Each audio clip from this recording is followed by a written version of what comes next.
Hi everyone, I am Dr. Sushmita Shah from iLife Hospital and welcome to our eye care tips titled Eye Care in the New Normal. Today I shall be discussing on tackling fungal infections. Our country is currently gripped by the fear of black fungus infecting patients with COVID-19, and not just black fungus but white fungus and yellow fungus too. The newspaper and social media reports have created a lot of panic and fear even amongst those not suffering from COVID-19. As we know, the lockdown has already imposed tremendous mental and emotional stress on everyone. Under these circumstances, such reports in the media only add to our stress levels. So here, I will try and shed some light on this issue and tell you what one should do. Well, fungal infections can affect any part of our body.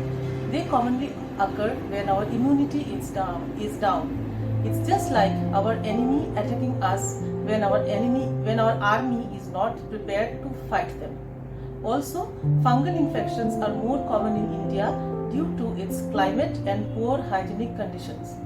The problem with fungal infections is that they are relatively more difficult to treat than bacterial infections, especially when diagnosed late.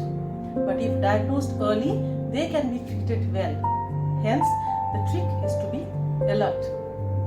Coming to post-COVID fungal infections, various fungi like Mucor and Candida have been reported. They are believed to affect COVID patients because of their low immunity as well as because of associated systemic problems like diabetes mellitus. Mucor usually enters the body through the nose and grows in the sinus and then spreads to the structures around the eyeball and from there even to the brain.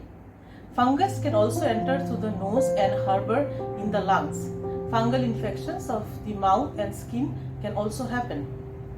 Early symptoms of fungal infections following COVID could be weakness, lethargy, blackish discoloration of the skin, and whitish discoloration of the mouth.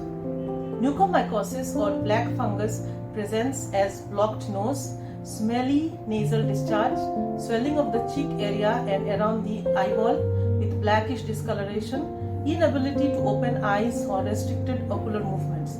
Kindly contact your eye doctor if you have any of the above mentioned symptoms. As I mentioned earlier, early diagnosis is important for successful treatment outcome in fungal infections. Mucormycosis treatment requires consultation with eye doctor, ENT specialist and neurologist also. Now, coming to the most important part of my talk. As we all know, prevention is better than cure. What can one do to prevent landing up in such difficult situation? As I mentioned earlier, fungal infections are more common in India than in Western countries. Here, I would like to share a very startling fact about mucormycosis with all of you. Mucormycosis is a rare disease, but even before COVID started, India had the highest number of mucormycosis cases in the world. I repeat, even before COVID started, India had the highest number of mucormycosis cases in the world. And why is that? Well, that's because India also has the highest number of diabetics in the 29 to 70 years age group. Thus, with the appearance of COVID and the use of steroids in COVID patients, mucormycosis is becoming common, and more so because huge number of these patients are also diabetic. So, what one really needs to do to prevent such dreaded complications is to improve one's general health, exercise regularly, and have a healthy diet so that one does not land up with diabetes. If you have family history of diabetes, please go for regular health checkups. If you are already a diabetic, please make sure it is well controlled. If you have had COVID in the recent past and develop any of the above symptoms of fungal infections as mentioned earlier, please contact your eye doctor or physician at the earliest. The earlier we diagnose fungal infections, easier it is to eliminate them from our body. Also remember, COVID may affect the eyes and cause decrease in vision or red eye. Please contact your eye doctor for online consultation. Thank you. Take care.